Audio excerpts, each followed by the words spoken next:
So hello guys, तो weekly current affairs वाले video में फरवरी मंथ के दूसरे वाले हफ्ते का ये हमारा सेकंड वाला पार्ट होगा। तो चलिए स्टार्ट करते हैं। तो इस प्रश्न में आपसे पूछ रहे हैं, किसे वर्ल्ड बुक ऑफ रिकॉर्ड्स के द्वारा 10,000 फीट से ऊपर दुनिया की सबसे लंबी सुरंग के रूप में मान्यता दी गई? तो आंसर होगा अटल टनल को। अटल सुरंग ये कहां पर है? हिमाचल प्रदेश में है। लंबाई कितनी है? 9.02 किलोमीटर। कितनी ऊंचाई पर है? 10,000 फीट से अधिक ऊंचाई पर स्थित है। ये लेह मनाली मार्ग पर स्थित है। और पूछे हिमाचल प्रदेश में कहां पर है? तो लाहौल स्पीति घाटी पर है। और अभी इसे वर्ल्ड बुक ऑफ रिकॉर्ड्स में शामिल किया गया। ये 10,000 फीट से ऊपर दुनिया की सबसे लंबी सुरंग है। अच्छा, इसे बनाया किसने? बॉर्डर रोड ऑर्गेनाइजेशन ने। और बॉर्डर रोड ऑर्गेनाइजेशन से आपको याद आता होगा, इसने दुनिया की सबसे ऊंची सड़क बनाई थी लद्दाख के उमलिंगला दर्रे पे। और उसी के लिए इसने गिनीज वर्ल्ड रिकॉर्ड भी प्राप्त किया था।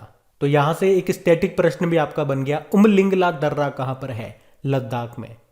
आपसे पूछे शिपकिला दर्रा कहां पर है? यह हिमाचल प्रदेश में है। और यहीं से कौन सी नदी भारत में प्रवेश करती है? सतलुज नदी। हिमाचल प्रदेश से आपको क्या याद रखना है? भारत का पहला 100% वैक्सीनेशन वाला राज्य कौन सा है जिसने डबल डोज दिए? तो आंसर होगा हिमाचल प्रदेश। और पहला जिला पूछेंगे तो हिमाचल प्रदेश का किन्नौर जिला। और आदि बद्री बांध आपको पता है कहां पर है? ये बनाया जाएगा। हिमाचल प्रदेश और हरियाणा मिलकर के इसको बनाएंगे। क्यों? सरस्वती नदी का कायाकल्प करने के लिए, पढ़ा था हम लोगों ने। और ई कैबिनेट को लागू करने वाला पहला राज्य भी आपका हिमाचल प्रदेश ही है। अच्छा, ये तो हो गई आपकी अटल सुरंग। एक चेनानी नाशेरी सुरंग भी है। बताओ अभी इसका नाम बदल के क्या कर दिया गया? तो आंसर होगा डॉक्टर श्यामा प्रसाद मुखर्जी के नाम पे कर दिया गया। और आपके लिए एक प्रश्न है, अभी एक बंदरगाह है, पोर्ट है, उसका नाम डॉक्टर श्यामा प्रसाद मुखर्जी के नाम पे किया गया था। कौन सा है वो? और अगर आपसे पूछा जाए दुनिया की पहली शिप टनल कहां पे बनेगी? तो आंसर होगा नॉर्वे। और बताओ भारत का पहला movable fresh water tunnel aquarium ये कहां पे बना है? तो आंसर होगा बेंगलुरु में। याद रखना। बढ़ते आगे। इसमें बताना है दिसंबर 2024 तक भारत का पहला बुलेट ट्रेन स्टेशन किस शहर में बनेगा? तो आंसर होगा सूरत में। तो याद रखना, मुंबई अहमदाबाद बुलेट ट्रेन परियोजना भारत की पहली बुलेट ट्रेन रूट होगी। मतलब कहां से कहां तक चलेगी? मुंबई और अहमदाबाद के बीच में। और जो इसका पहला स्टेशन होगा वो सूरत शहर में होगा, इसका पहला बुलेट ट्रेन स्टेशन। और national high speed rail corporation limited इस परियोजना का निर्माण करेगा, जिसे दिसंबर 2024 तक पूरा कर लिया जाएगा। लागत कितनी आने वाली है? लगभग 1 लाख करोड़ रुपए, जिसमें से 88,000 करोड़ रुपए जापान इंटरनेशनल कॉरपोरेशन एजेंसी के द्वारा वित्त पोषित किया जाएगा। बात करें इसकी स्पीड की, तो स्पीड कितनी होगी? 320 किलोमीटर प्रति घंटा होगी। हमने कहा यह प्रोजेक्ट कब तक पूरा कर लिया जाएगा? 2024 तक। कहां से कहां चलेगी? मुंबई से अहमदाबाद। कितने स्टेशन इसमें टोटल होंगे? 12 होंगे। 12 में से पहला होगा सूरत। तो ये इसके पॉइंट्स याद रखने हैं आपको। सूरत, जिसे सिल्क सिटी भी कहा जाता है या डायमंड सिटी भी कहते हैं। अच्छा, भारत में पहली बार से रिलेटेड कुछ आपके प्रश्न अगर पूछें, जैसे कि भारत का पहला हेली हब किस शहर में स्थापित किया जाएगा? तो आंसर होगा गुरुग्राम में। भारत की पहली पैरा बैडमिंटन अकादमी कहां पे खुलेगी? तो आंसर होगा लखनऊ में। भारत का पहला कृषि निर्यात सुविधा केंद्र कहां पे बना? तो आंसर होगा पुणे में। और भारत कोविड-19 डीएनए वैक्सीन लगाने वाला पहला देश भी बना। बताओ ग्राफीन नवाचार केंद्र भी कहां पे खुला? केरल में। और ब्रह्मोस निर्माण केंद्र ये कहां पे स्थापित हुआ? तो आंसर होगा लखनऊ में। वैसे हमारे रेल मंत्री कौन है? अश्विनी वैष्णव है। और पहले कौन थे? जॉन मथाई थे। अभी रेलवे बोर्ड के नए चेयरमैन और सीईओ कौन बन गए? विनय कुमार त्रिपाठी। और विनय कुमार सक्सेना ये कौन है? केवीआईसी के अध्यक्ष हैं ये। बढ़ते आगे। अगला प्रश्न देखिए, अभी ड्रोन को नागरिक हवाई क्षेत्र में अनुमति देने वाला पहला देश कौन सा बन गया? तो आंसर होगा इजराइल। तो वहां के सड़क सुरक्षा मंत्री का कहना है कि इजराइल पहला देश बन गया है जो कृषि, पर्यावरण, अपराध के खिलाफ लड़ाई, जनता और अर्थव्यवस्था के लाभों के लिए ड्रोन को संचालित करने की अनुमति देगा। तो याद रखना, नागरिक हवाई क्षेत्र में ड्रोन को अनुमति देने वाला पहला देश कौन सा बन गया? इजराइल बन गया। देखो इजराइल की कैपिटल क्या है? जेरूसलम है। करेंसी है इजरायली न्यू शेकेल। और अभी यहाँ के नए प्रधानमंत्री बने थे नेफ्ताली बेनेट। और प्रेसिडेंट हैं इसाक हर्जोग।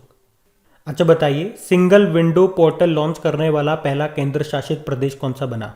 तो आंसर होगा जम्मू कश्मीर। तो अभी जम्मू कश्मीर के जो उपराज्यपाल हैं मनोज सिन्हा, उन्होंने सिंगल विंडो पोर्टल लॉन्च किया है जिसे नेशनल सिंगल विंडो के साथ एकीकृत किया जाएगा, यानी कि इंटीग्रेट किया जाएगा। और इसी के साथ ये पहला केंद्र शासित प्रदेश बन गया है जिसने नेशनल सिंगल विंडो सिस्टम के साथ एकीकृत पोर्टल लॉन्च किया है। तो इस पोर्टल पर 130 औद्योगिक सेवाओं को ऑनलाइन उपलब्ध कराया गया है। अच्छा, नेशनल सिंगल विंडो सिस्टम ये कब लॉन्च हुआ था? सितंबर 2021 में, जो कि एक सिंगल विंडो पोर्टल है। मतलब जो भी निवेशक या उद्यमी होते हैं उन्हें सरकार से जो भी आवश्यक परमिशन लेनी होती है तो उसके लिए उन्हें अलग अलग जगह जाने की जरूरत नहीं है, सब इसी पोर्टल पे हो जाएगा। तभी से कहा गया सिंगल विंडो पोर्टल। और जम्मू कश्मीर से आपको 2 गांव याद रखने हैं। एक तो 100% दोनों डोज देने वाला पहला गांव बना था जम्मू कश्मीर का वयान गांव। और जम्मू कश्मीर के अभी किस गांव को जम्मू कश्मीर का पहला दूध गांव घोषित किया गया? तो आंसर होगा जेरी। और अभी बुनकरों के लिए जम्मू कश्मीर ने कारखंडर योजना भी शुरू की थी। और ग्रामीण महिला उद्यमियों के लिए 7 नाम से एक पहल भी शुरू की थी। अभी जम्मू कश्मीर के गुच्छी मशरूम को जीआई टैग भी मिला था। उससे पहले कश्मीर केसर को भी मिल चुका है। जम्मू कश्मीर में आपको doctor Salim Ali national park मिल जाएगा, जबकि सलीम अली बर्ड सेंचुरी आपको मिलेगा गोवा में। यहाँ पे किश्तवाड़ नेशनल पार्क है, दचिंगम नेशनल पार्क है। यहीं पे हंगुल मिलता है जो कि जम्मू कश्मीर का राजकीय पशु है। और भारत की सबसे बड़ी ताजे पानी की झील जो है वो है वुलर लेक, यहीं पे आपको मिलेगी। बढ़ते हैं आगे। अच्छा बताइए, हाल ही में विदेश में 3000 रन बनाने वाली दुनिया की पहली खिलाड़ी कौन बन गई है? तो आंसर होगा मिताली राज। तो अभी भारतीय वनडे कप्तान मिताली राज, इन्होंने न्यूजीलैंड के खिलाफ पहले वनडे में कई रिकॉर्ड अपने नाम किए हैं। उन्होंने 59 रन की पारी खेली है और इसी के साथ विदेश में 3000 रन बनाने वाली वे दुनिया की पहली खिलाड़ी बन गई हैं। उन्होंने विदेश में 30 बार 50+ स्कोर बनाया है और वे इस मुकाम पर पहुंचने वाली भी दुनिया की पहली महिला खिलाड़ी बन गई है। और वैसे आपको मिताली राज से याद आएगा, अंतरराष्ट्रीय क्रिकेट में 10,000 रन बनाने वाली पहली भारतीय महिला क्रिकेटर कौन बनी थी? मिताली राज। और अगर आपसे पूछा जाए पिंक बॉल क्रिकेट में टेस्ट शतक बनाने वाली पहली भारतीय महिला क्रिकेटर का नाम क्या है? स्मृति मंधाना। और सभी फॉर्मेट में डेब्यू करने वाली सबसे युवा भारतीय क्रिकेटर कौन बनी थी? शेफाली वर्मा। और बिग बैश लीग में शतक लगाने वाली पहली भारतीय महिला क्रिकेटर बनी थी कौन? स्मृति मंधाना। और इन्हीं के नाम से हमने पढ़ा था कि ICC women's cricketer of the year का अवार्ड और Rachael Heyhoe Flint award किसने जीता? स्मृति मंधाना ने। और अगर आपसे पूछा जाए कि डोप प्रतिबंध पाने वाली पहली महिला क्रिकेटर कौन बनी थी? तो आंसर होगा अंशुला राव। और भारत की पहली महिला क्रिकेट कमेंट्रेटर का निधन हो गया, उनका नाम क्या था? चंद्रा नायडू। और सबसे बुजुर्ग टेस्ट क्रिकेटर का भी निधन हो गया था, उनका नाम क्या था? इलीन एश था। और यहाँ पे मिताली राज से एक और प्रश्न आप याद रख सकते हो कि इंग्लैंड की पूर्व कप्तान चार्लोटे एडवर्ड को पछाड़ करके सबसे ज्यादा रन बनाने वाली खिलाड़ी बनी थी कौन? मिताली राज। तो ये सारे इंपॉर्टेंट पॉइंट्स मैंने आपको बताए जो भी करंट अफेयर्स में थे, इनको याद रखना। बढ़ते आगे।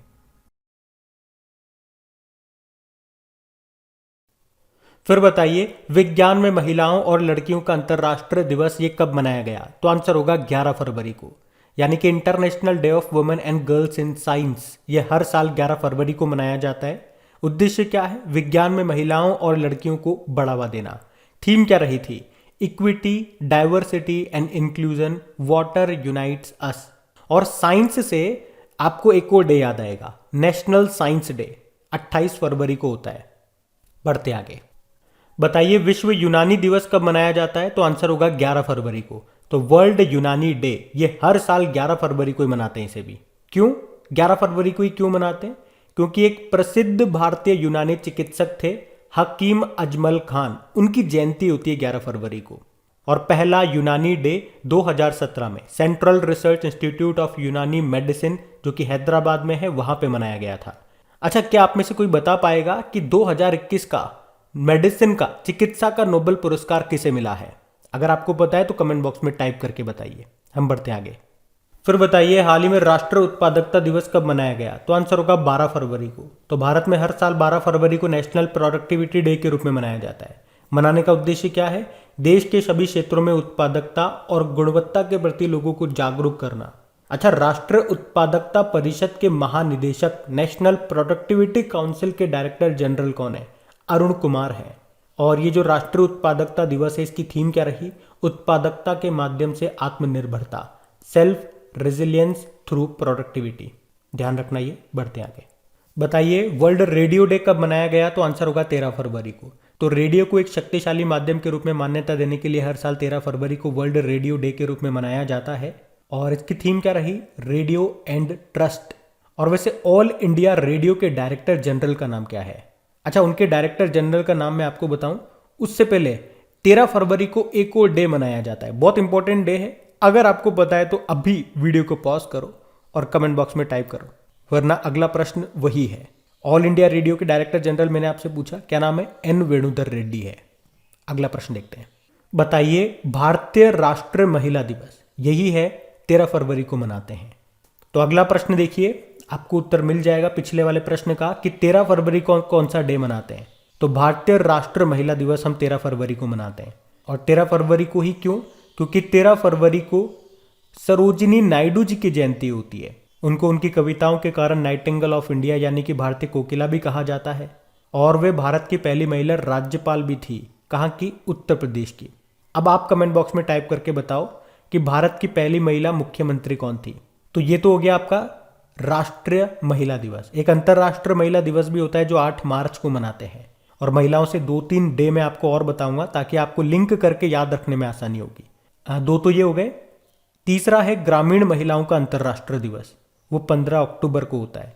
एक महिलाओं के खिलाफ हिंसा के उन्मूलन के लिए अंतर्राष्ट्रीय दिवस, इंग्लिश में बोलेंगे तो international day for the elimination of violence against women, ये 25 नवंबर को होता है। और हमने अभी विज्ञान में महिलाओं और लड़कियों का अंतर्राष्ट्रीय दिवस मनाया था, international day of women and girls in science, कब मनाया था? 11 फरवरी को। तो महिलाओं से रिलेट करके ये 4-5 दिन आप याद रखना। और अगर रिवीजन वाला वीडियो आप हमारा देखते होंगे तो वहां पे ऐसे ही लिंक करके चीज़ों को मैं आपको याद करवाता हूँ, तो वहां से आपको बेनिफिट जरूर मिलेगा। अगर आपने वो वीडियो अभी तक देखना स्टार्ट नहीं किया है तो एक बार विजिट जरूर करना। सारे वीडियोस आपको वीडियो वाले सेक्शन में मिल जाएंगे। अभी हम बढ़ते आगे। बताइए हाल ही में राष्ट्रीय कृमि मुक्ति दिवस कब मनाया गया? तो आंसर होगा 10 फरवरी को। तो लोगों को डी वार्मिंग के बारे में जागरूक करने के लिए 10 फरवरी को नेशनल डी वार्मिंग डे के रूप में मनाया जाता है। तो इस दिन की शुरुआत स्वास्थ्य व परिवार कल्याण मंत्रालय ने 2015 में की थी। उद्देश्य क्या है बताया मैंने आपको, आंतों के कीड़ों के बारे में जागरूकता बढ़ाना। नेशनल डी वार्मिंग डे, राष्ट्रीय कृमि मुक्ति दिवस 10 फरवरी को। बढ़ते आगे। बताइए अभी किसने ESPN Cricinfo captain of the year पुरस्कार 2022 को जीता? तो आंसर होगा केन विलियमसन। तो अभी न्यूजीलैंड के कप्तान है ये केन विलियमसन। इनको 15वें ESPN क्रिक इन्फो अवार्ड्स 2022 में कैप्टन ऑफ द ईयर चुना गया। केन विलियमसन को अपनी टीम को विश्व टेस्ट चैंपियनशिप को जिताने और T20 वर्ल्ड कप में उप विजेता बनाने के लिए यह पुरस्कार मिला है। जबकि जो भारतीय क्रिकेटर हैं ऋषभ पंत, उन्होंने टेस्ट बैटिंग अवार्ड 2022 जीता। और टेस्ट गेंदबाजी का पुरस्कार किसे मिला? न्यूजीलैंड के काइल जेमिसन को। अच्छा चलो आप बताओ, ICC women's cricketer of the year का पुरस्कार किसे मिला? स्मृति मंधाना को। इन्हें ही Rachel Heyhoe Flint award भी मिला था। जबकि ICC men's cricketer of the year का अवार्ड मिला पाकिस्तान के शाहीन अफरीदी को। उन्हें सर गारफील्ड सोबर्स ट्रॉफी भी मिली और ये अवार्ड पाने वाले ये पाकिस्तान के पहले खिलाड़ी बन गए। जबकि ICC men's T20 international cricket of the year का अवार्ड मिला पाकिस्तान के मोहम्मद रिजवान को। और ICC women's T20 international cricket of the year का अवार्ड मिला इंग्लैंड की टेमी बेमॉन को। तो ये भी आप ध्यान रखेंगे। बढ़ते आगे। फिर बताइए अभी किसने 2020-21 के लिए वित्तीय रिपोर्टिंग में उत्कृष्टता के लिए ICAI पुरस्कार जीता? तो आंसर होगा रेलटेल। तो रेलटेल ने सार्वजनिक क्षेत्र की संस्थाओं की श्रेणी में वर्ष 2020-21 के लिए वित्तीय रिपोर्टिंग में उत्कृष्टता के लिए ICAI पुरस्कार जीता है। इस कंपनी को प्लेग यानी कि पट्टिका श्रेणी में विजेता घोषित किया गया। और यह पुरस्कार institute of chartered accounts of India के द्वारा दिया जाता है। तो ये ध्यान रखना। बढ़ते आगे। फिर बताइए मद्रास हाईकोर्ट के नए चीफ जस्टिस किसे नियुक्त किया गया? तो आंसर होगा मुनीश्वर नाथ भंडारी को। तो सिंपल सा नाम याद रखना है, जस्टिस मुनीश्वर नाथ भंडारी, ये मद्रास हाईकोर्ट के नए चीफ जस्टिस बन गए हैं। अच्छा अगर आपसे पूछा जाए हाईकोर्ट में पहली महिला न्यायाधीश यानी कि जस्टिस कौन बनी थी?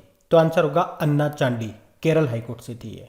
और हाईकोर्ट में पहली महिला चीफ जस्टिस मुख्य न्यायाधीश कौन थी? लीला सेठ थी, हिमाचल प्रदेश हाईकोर्ट से।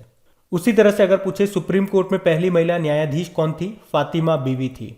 और सुप्रीम कोर्ट में पहली महिला चीफ जस्टिस पूछे तो अभी तक कोई नहीं थी, लेकिन भविष्य में बन सकती है कौन? बीवी नागरत्न। उसके अलावा अगर पूछे इसरो के अभी 10वें प्रमुख कौन बन गए, तो आंसर होगा S Somnath. Vikram Sarabhai space centre के नए डायरेक्टर बन गए डॉक्टर उन्नी कृष्णन, और एनसीईआरटी के डायरेक्टर दिनेश प्रसाद सकलानी।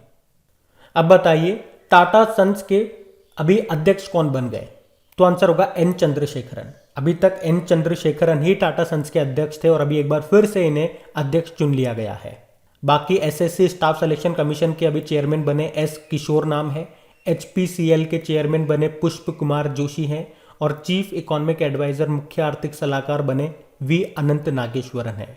अच्छा, अगर आपसे पूछा जाए एग्जाम में कि अभी रतन टाटा जी को किस राज्य ने अपना सर्वोच्च सम्मान दिया था, तो आंसर होगा असम सरकार ने। उस सम्मान का नाम है असम वैभव। और इनके जीवन पर, रतन टाटा जी के जीवन पर एक बुक भी आ रही है जिसका नाम है Ratan and Tata the authorised biography. किसने लिखा? डॉक्टर थॉमस मैथ्यू ने। वैसे अभी टाटा स्काई का नाम बदल दिया गया है, और क्या कर दिया बदल के?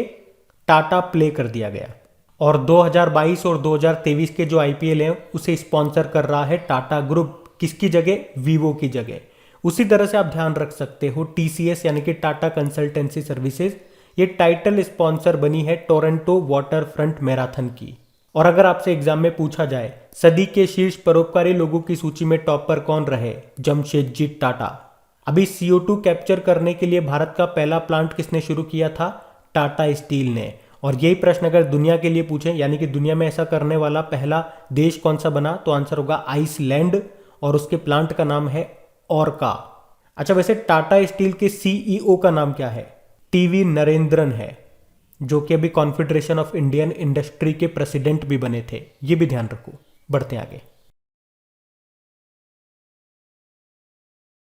फिर बताइए हाल ही में जारी 2021 के लोकतंत्र सूचकांक में भारत कौन से स्थान पर रहा, तो आंसर होगा 46। अच्छा, इस लोकतंत्र सूचकांक को यानी कि डेमोक्रेसी इंडेक्स को जारी कौन करता है? Economist intelligence unit. तो 2021 के इस डेमोक्रेसी इंडेक्स में भारत 165 देशों में से 46 नंबर पे रहा है। और इसमें टॉप पे कौन है? टॉप पे है नॉर्वे। और लास्ट सबसे आखिरी में कौन है? अफगानिस्तान है। भारत 46 नंबर पर है। अच्छा बताओ, अभी टॉमटॉम का 2021 का जो ट्रैफिक इंडेक्स आया था उसमें भारत का सबसे भीड़ भाड़ वाला शहर किसे बताया गया? मुंबई को, जो कि विश्व में 5वें नंबर पर है। और अब विश्व में सबसे भीड़ भाड़ वाला शहर बताया था टर्की के इस्तांबुल को। और भारत का पहला क्रिप्टो वायर इंडेक्स जिसका नाम है IC15, इसको किसने जारी किया? क्रिप्टो वायर ने।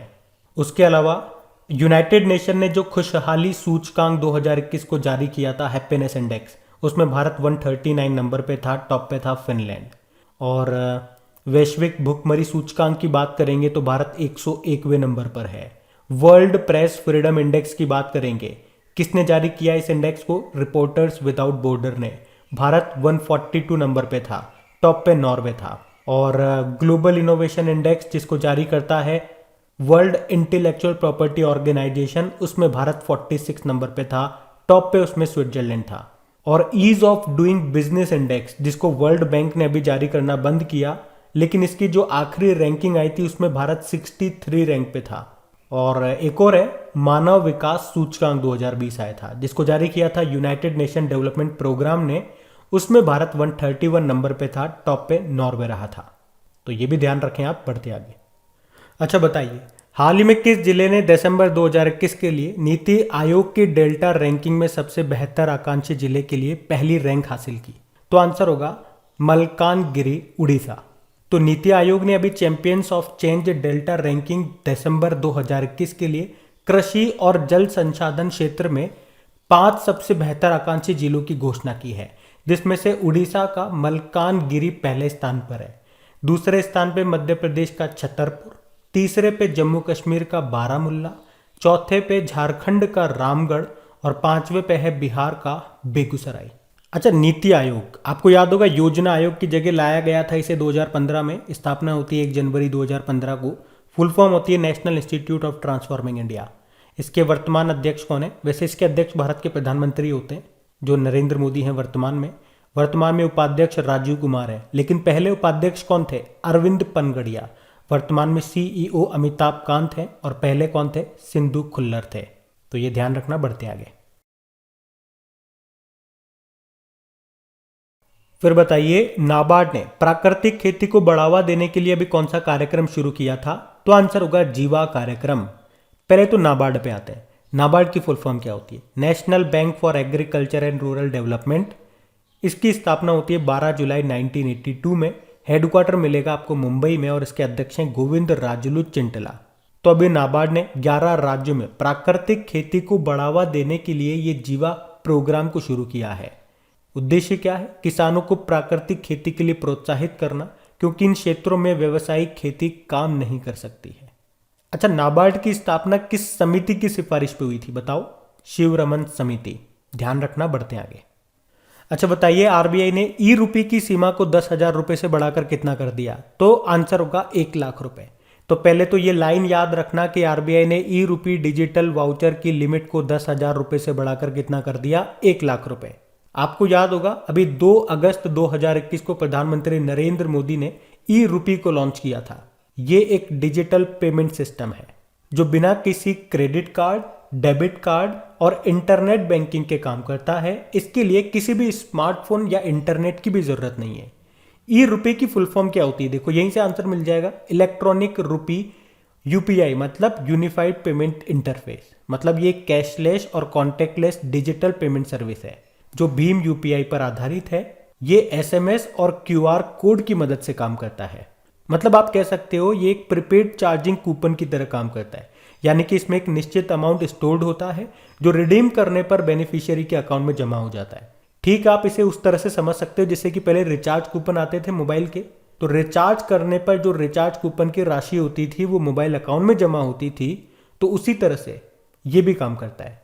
तो ई रूपी ये लाभार्थी के रजिस्टर्ड मोबाइल नंबर पर एसएमएस या क्यूआर कोड के जरिए भेजा जाता है जो सिर्फ लाभार्थी को देय होता है, यानी कि कोई दूसरा इसे रिडीम नहीं कर सकता। तो ये तो मैंने आपको थोड़ा सा डिटेल बता दिया।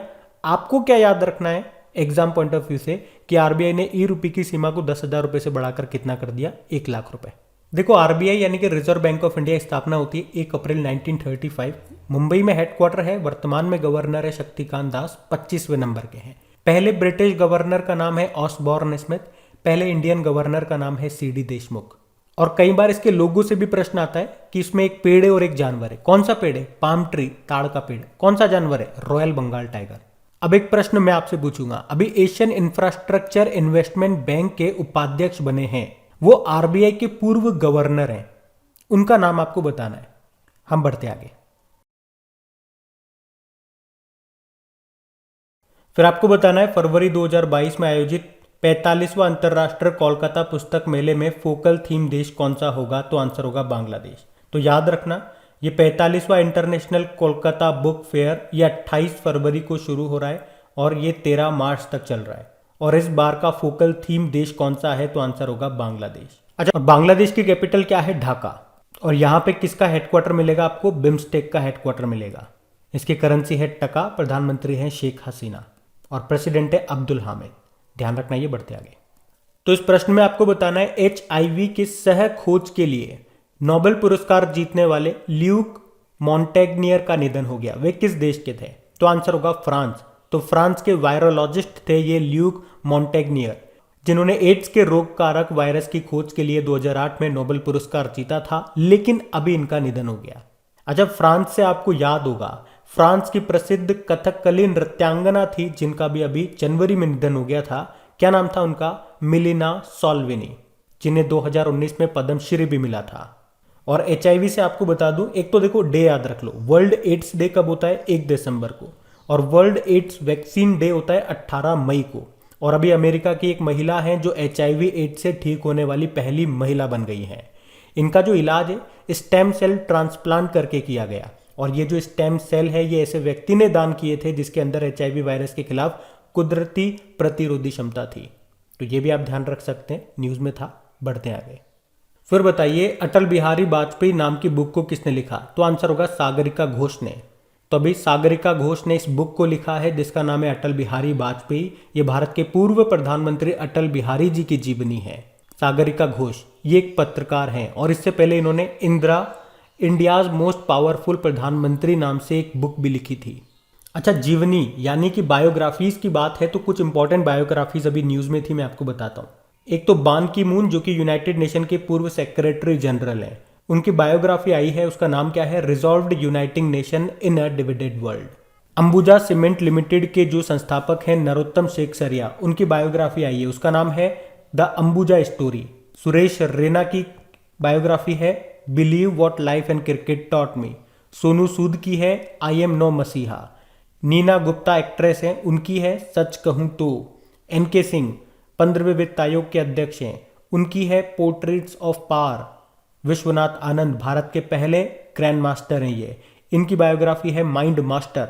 दलाई लामा की है his holiness the 14th Dalai Lama an illustrated biography, जिसे लिखा है तेंजिंग ग्योत्से ने। अच्छा, 2 प्रश्न आपसे मैं पूछूंगा।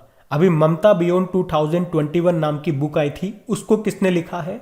और सुभाष चंद्र बोस के ऊपर एक बुक आई थी जिसका नाम है Bose the untold story of an inconvenient nationalist, इसको किसने लिखा है ये बताइए। साथ में 2 प्रश्न आपसे और पूछूंगा जो आपके एग्जाम में पूछे जाएंगे कि 2021 का बुकर पुरस्कार ये मिला था डैमन गलगुट को जो कि साउथ अफ्रीका के हैं, उन्हें उनके किस नॉवेल के लिए ये पुरस्कार मिला। उसी तरह 2021 का इंटरनेशनल बुकर पुरस्कार मिला डेविड डायोब को जो कि फ्रांस के हैं, उन्हें ये पुरस्कार उनके किस नॉवेल के लिए मिला है ये आपको बताना है। बढ़ते आगे। फिर बताइए हाल ही में किस देश ने नेशनल इलेक्ट्रिक व्हीकल इंफ्रास्ट्रक्चर कार्यक्रम को शुरू किया? तो आंसर होगा अमेरिका। तो अमेरिका ने नए national electric vehicle infrastructure formula programme के तहत $5 बिलियन उपलब्ध कराने की घोषणा की है, जिसका उद्देश्य है एक राष्ट्रीय इलेक्ट्रिक वाहन चार्जिंग नेटवर्क बनाना। और इस पैसे का इस्तेमाल 5 साल में हजारों इलेक्ट्रिक व्हीकल चार्जिंग स्टेशन बनाने में किया जाएगा। अच्छा, इलेक्ट्रिक व्हीकल से संबंधित कुछ इंपॉर्टेंट करंट अफेयर्स के प्रश्न मैं आपसे पूछने वाला हूं, तैयार हो जाओ और आंसर देते जाना। बताओ टोटल इलेक्ट्रिक व्हीकल रजिस्ट्रेशन में टॉप स्टेट कौन सा रहा था? तो आंसर होगा उत्तर प्रदेश। अब बताओ भारत का सबसे बड़ा इलेक्ट्रिक व्हीकल चार्जिंग स्टेशन अभी कहां पे खुला था? तो आंसर होगा गुरुग्राम में। और याद रखना दिल्ली चंडीगढ़ हाईवे पहला इलेक्ट्रिक व्हीकल फ्रेंडली हाईवे बनेगा भारत में। वैसे वर्ल्ड इलेक्ट्रिक व्हीकल डे कब मनाया जाता है? 9 सितंबर को। और बताओ दुनिया का सबसे ऊंचाई पर इलेक्ट्रिक व्हीकल चार्जिंग स्टेशन कहां पे खुला था? हिमाचल प्रदेश के काजा में।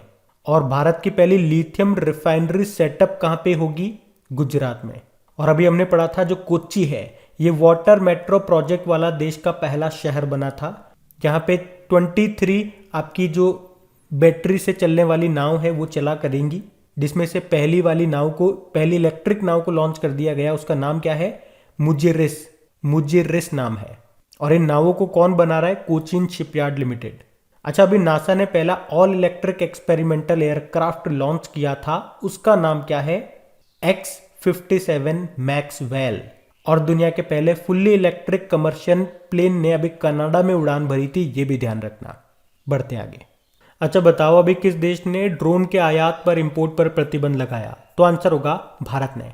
तो अभी भारत सरकार ने ड्रोन के आयात पर प्रतिबंध लगा दिया है। और ऐसा क्यों किया? ताकि देश में ड्रोन मैन्युफैक्चरिंग को बढ़ावा मिल सके। लेकिन जो इसके पार्ट्स वगैरह जो मशीन वगैरह है उसका इंपोर्ट जारी है, उस पर बैन नहीं लगा है। और मैं आपको बता दूं according to Stockholm international peace research के अनुसार भारत दुनिया का तीसरा सबसे बड़ा ड्रोन इंपोर्टर है। और सबसे ज्यादा ड्रोन आयात करने के मामले में टॉप पे है यूके, दूसरे नंबर पे है फ्रांस और तीसरे नंबर पे आता है भारत। अच्छा आपको याद होगा अभी ICMR Indian council of medical research ने पूर्वोत्तर राज्यों के लिए वैक्सीन डिलीवरी के लिए एक ड्रोन लॉन्च किया था जिसका नाम है आई ड्रोन। इंद्रजाल क्या है? ये भारत का पहला ड्रोन डिफेंस सिस्टम है जिसे हैदराबाद की ग्रीन रोबोटिक्स ने बनाया है। और पहला ड्रोन मेला ये कहाँ पर आयोजित हुआ? तो आंसर होगा मध्य प्रदेश के ग्वालियर में। ये भी इंपॉर्टेंट क्वेश्चन है। जबकि मेडिसिन फ्रॉम स्काई पहल ये किसकी है? तेलंगाना की। और भारत इजराइल से कौन से ड्रोन खरीद रहा है? हेरॉन ड्रोन खरीद रहा है इजराइल से। ध्यान रखना ये। बढ़ते आगे। तो इस प्रश्न में आपको बताना है कि हाल ही में हुए एक रिसर्च के अनुसार भारत का कौन सा राष्ट्रीय उद्यान नेशनल पार्क जितना कार्बन अवशोषित कर रहा है उससे ज़्यादा कार्बन छोड़ रहा है? तो आंसर होगा काजीरंगा नेशनल पार्क। तो अभी एक रिसर्च हुई है और उसके अनुसार असम का जो काजीरंगा नेशनल पार्क है जितना कार्बन अवशोषित कर रहा है उससे ज़्यादा कार्बन छोड़ रहा है। और ये क्यों हो रहा है? कम वर्षा होने के कारण। और रिसर्च के अनुसार जैसे पृथ्वी गर्म होगी काजीरंगा नेशनल पार्क की कार्बन अवशोषित करने की क्षमता और कम होती जाएगी। और वैसे आपको पता है प्रकाश संश्लेषण यानी कि फोटोसिंथेसिस प्रोसेस से पेड़ CO2 लेते हैं और आमतौर पर जंगल जितना कार्बन छोड़ते हैं उससे अधिक कार्बन अवशोषित करते हैं जो उन्हें कार्बन सिंक बनाता है। और अगर हम बात करें काजीरंगा नेशनल पार्क की तो ये एक सिंग वाले गेंडों के लिए फेमस है। कहाँ पर है? असम में है। और अगर आपसे पूछा जाए ना कि सैटेलाइट फोन से लैस होने वाला भारत का पहला नेशनल पार्क कौन सा बना, तो भी आंसर होगा काजीरंगा नेशनल पार्क। अभी भारत का सबसे नवीनतम नेशनल पार्क ये कौन सा बना है? देहिंग पटकई नेशनल पार्क, जो कि असम का 7वां नेशनल पार्क है। असम का 6ठा नेशनल पार्क कौन सा बना था? रायमोना नेशनल पार्क, जो कि गोल्डन लंगूर के लिए फेमस है। इससे पहले असम के पास 5 नेशनल पार्क थे, अब 7 हो गए हैं। अच्छा, जो 2 नए बने थे वो तो मैंने आपको बता दिए, रायमोना और देहिंग पटकई। बाकी के जो 5 नेशनल पार्क हैं उनके नाम आप कमेंट बॉक्स में टाइप करके बताइए। और एक तो आपको पता ही चल गया काजीरंगा नेशनल पार्क, बाकी के 4 बता दो बस। हम बढ़ते हैं आगे। तो गाइज इसी क्वेश्चन के साथ हमारा ये सेकंड वाला पार्ट भी ओवर हो गया। अब इन सब की क्विज बना करके अपलोड कर दी गई है आपकी क्रैक एग्जाम एप्लीकेशन पे। वहीं पे आपको इसकी PDF भी मिल जाएगी। सेशन अच्छा लगा है तो लाइक करके शेयर जरूर कीजिएगा। Thank you.